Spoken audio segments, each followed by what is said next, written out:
The wind howled across Reams Hill Holiday Park, rattling faded signs above a forgotten cluster of caravans tucked away on the fringes of Blackpool. Beyond the cracked gravel paths and deserted picnic benches, two men worked in the shadows of a locked caravan, unseen by the handful of families still wandering the grounds. Terrence Earl pressed down hard on a roll of duct tape, sealing the last of several heavy boxes stacked neatly against the wall. Across the cramped living space, Steven Earl wrestled a blue chemical drum into position, wiping sweat from his brow as he stole a nervous glance through the curtains. On a flimsy plastic table, an old Nokia burner phone buzzed twice, then fell silent. Scrawled on a scrap of paper beside it were cryptic words: transit van, Motherwell, 7 boxes. "Tonight's the night," Terrence said, voice low, eyes fixed on the task. Steven nodded, yanking the blinds tighter. In a place built for seaside memories and family holidays, a sinister drug empire was taking root. Terrence and Steven Earl weren't the kind of criminals who flaunted wealth or chased headlines. They were calculated, patient, and ruthlessly ambitious. Based in Merseyside, the cousins were plotting something far bigger than street-level drug dealing. By the end of 2020, their growing network would stretch from Liverpool to Scotland, trafficking heroin, cocaine, and the raw chemicals needed to produce industrial quantities of amphetamines. Their cover was flawless. Reams Hill Holiday Park looked like any other faded coastal getaway. Rows of static caravans, an aging reception office, rusted gates choked with weeds. But behind the locked doors of one warehouse, the Earls stockpiled hundreds of kilos of alpha-phenyletoacetamide, APA, a critical precursor for producing amphetamine on a massive scale. Their ambition wasn't to smuggle finished drugs, but to manufacture them right here in Britain, hidden in plain sight. Operating under encrypted code names like Thickbore and Octo, the Earls ordered chemical shipments from Europe, coordinated deliveries through trusted couriers, and funneled cash payments, all from the safety of their smartphones. They weren't just moving drugs. They were building a production empire designed to operate silently, invisibly, and at industrial scale. But no matter how clever the plan or how quiet the operation, every empire leaves a footprint. For the Earls, the first cracks in their carefully built facade were already starting to show. Tucked away on Blackpool's edge, Reams Hill was the perfect front, a tired relic of Britain's seaside glory days. Rows of static caravans sat behind rusted gates, weeds clawing through cracked tarmac. It was the kind of place where nothing seemed to happen, the perfect hideout for something to go unnoticed.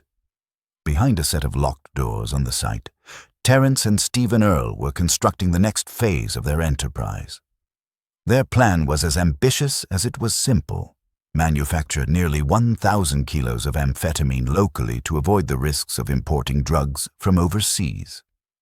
Once processed, the drugs would flood the streets from Merseyside to Scotland, with an estimated street value of over £1.1 million. Trusted couriers were lined up, new supply routes mapped out. The Earls believed they were one step closer to controlling a major slice of Britain's drug trade. In early 2020, Terrence and Steven Earl took a bold step in building their hidden empire. Their ambitions no longer stopped at Merseyside. They wanted to push north, deeper into Scotland. To do it, they needed a reliable, low-risk supply line from their Holiday Park base. They oversaw the quiet preparation of a Ford transit van loaded with 7 boxes of APA, destined for a garage in Motherwell, North Lanarkshire, nearly 200 miles away. The movement was meticulous. No markings on the van, no rush, just a simple point-to-point run across quiet motorways designed to avoid attention and mistakes. On the surface, it looked like just another delivery van making a long journey north. But inside, the boxes carried the raw ingredients for a lucrative trade that would pour drugs into Scottish communities for months to come. The transfer marked the first physical expansion of the Earls' network beyond Merseyside. A subtle, quiet move, but one that proved their ambition stretched far beyond the faded edges of Blackpool's caravan parks. Somewhere within their network of locations, the cousins had established a covert production unit, a secret, Breaking Bad-style drug lab. A faint chemical haze hung in the air, warm, acidic, stinging the throat.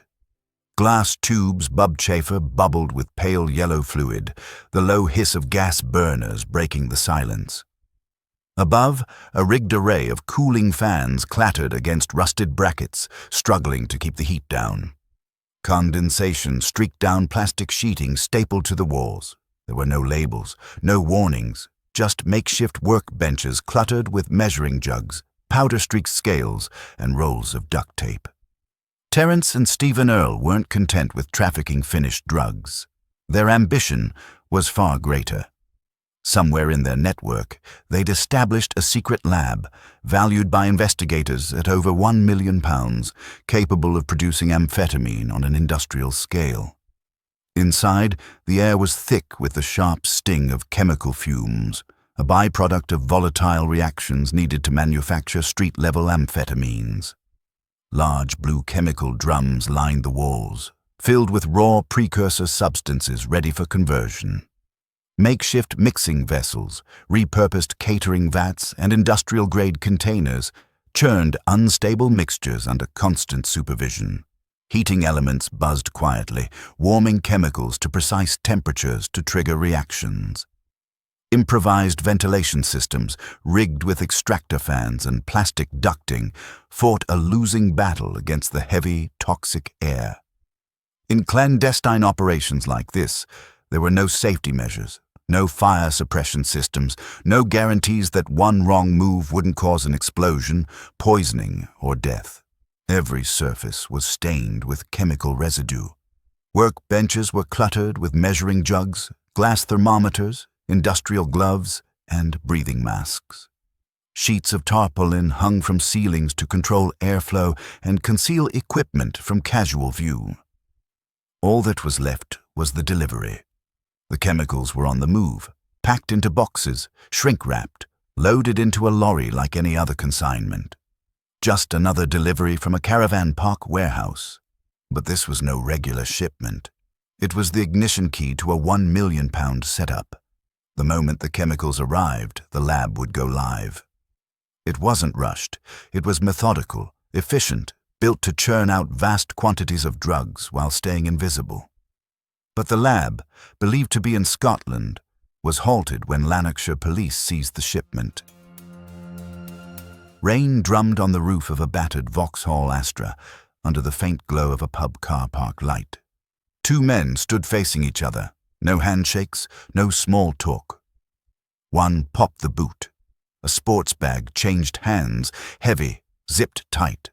Just a nod, no words. Then both slipped back into their cars and vanished into the night, heading in opposite directions. For them, this was routine, and routine kept the wheels turning. Behind every drug empire are the men who move the product, the couriers, the go-betweens, the ones who don't make headlines but keep the machine alive. The Earls knew this and built their gang with people they trusted to stay quiet and deliver on time. Among them was Stanley Furyk, a long-time associate who worked closely with Terrence Earl. Furyk used his job as a heavy goods driver to transport high-value loads under the radar. Heroin, chemicals, cash. He became a key part of the network's daily movements between Merseyside and Scotland. Then there was Stephen King, a smaller player handling Class B drugs. His criminal history, 4 convictions for 5 offences, meant he was no stranger to organised crime. He operated out of Dumbarton, part of the Scottish end of the supply line. But one of the most important cogs was Lee Baxter, a quiet, well-spoken man with no major criminal background. Baxter had worked at Jaguar Land Rover's Halewood plant, and later as a shift manager in a plastics firm. After redundancy, he was drawn into the gang, agreeing to transport cash and drugs for the Earls. Court evidence showed he once delivered £34,000 in cash to a contact using the EncroChat handle Slim Zebra. He claimed the job came from a casual chat at a football match and insisted he was paid nothing. But EncroChat transcripts revealed him coordinating logistics, drop-offs, pickups, acting as the quiet courier behind the money flow. None of them were at the top, but without them, the product wouldn't move, and the cash wouldn't flow. By December 2020, the National Crime Agency had seen enough. After months of surveillance and decoded EncroChat messages, they were ready to act. Lanarkshire police moved first, tracking a white lorry leaving Reams Hill Holiday Park.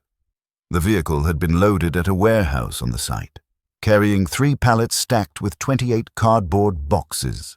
Inside, 560 kilograms of APA, a key ingredient for amphetamine production.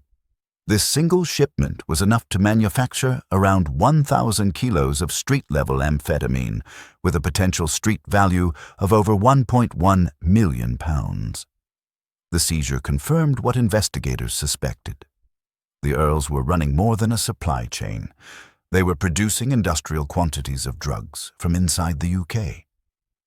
Around the same time, officers intercepted another vehicle, this one driven by Stanley Furyk, heading southbound on the M6. Hidden in a holdall, they found 2.9 kilos of heroin, worth £300,000, along with £20,000 in cash. A later search of Furyk's home on Longreach Road in Dovecot uncovered another £10,000 stashed away. EncroChat messages, fully decrypted by the NCA, tied every part of the network together, from Terrence and Steven Earl to couriers like Baxter and King to chemical suppliers like Stephen Singleton. The entire web was laid bare. The raids marked the beginning of the end for the Holiday Park Cartel, and the evidence was only starting to speak. By summer 2020, pressure was building across the network. EncroChat messages were cracked, loads were intercepted, surveillance teams were closing in. Steven Earl knew what was coming. In July 2020, he quietly left the country, boarding a flight from Manchester Airport to Portugal. He wasn't waving a white flag, he was trying to stay out of reach. But he'd underestimated the net's reach. Working off intelligence from the UK's National Crime Agency, Portugal's Polícia Judiciária Fugitive Team in Faro located and arrested him. Steven Earl was extradited back to Britain, where he'd later plead guilty to multiple drug supply charges. His time on the run had bought him nothing. The operation he helped build was gone, and soon he'd join the rest to face sentencing. The operation had crumbled. The drugs were seized, the messages read, the fugitives dragged back. Now the sentences were handed down. Terrence Earl, the architect, jailed for 16.5 years. Stanley Furyk, his close enforcer, 8.5 years. Stephen Singleton, the supplier behind the chemicals, 41 months served atop an existing term. Lee Baxter, the quiet courier, 22 months suspended. Stephen King, low level but involved, 18 months suspended. And Steven Earl, the last to be caught, sentenced to 11 years and 4 months after pleading guilty to 4 counts of drug supply. There were no more caravans, no more escape plans. The Holiday Park Cartel was finished. This is how it ends for crews like theirs. You can run kilos in lorries, stash cash in holdalls, hide your chemicals behind locked caravans, and trust the weather to conceal your movements. You can vanish behind usernames and secret phones, but it never lasts. The season always ends, and when it does, the gates stay locked. For more raw, real crime stories, smash that like button and subscribe to Crime Pulse. Until the next episode, stay sharp and stay safe.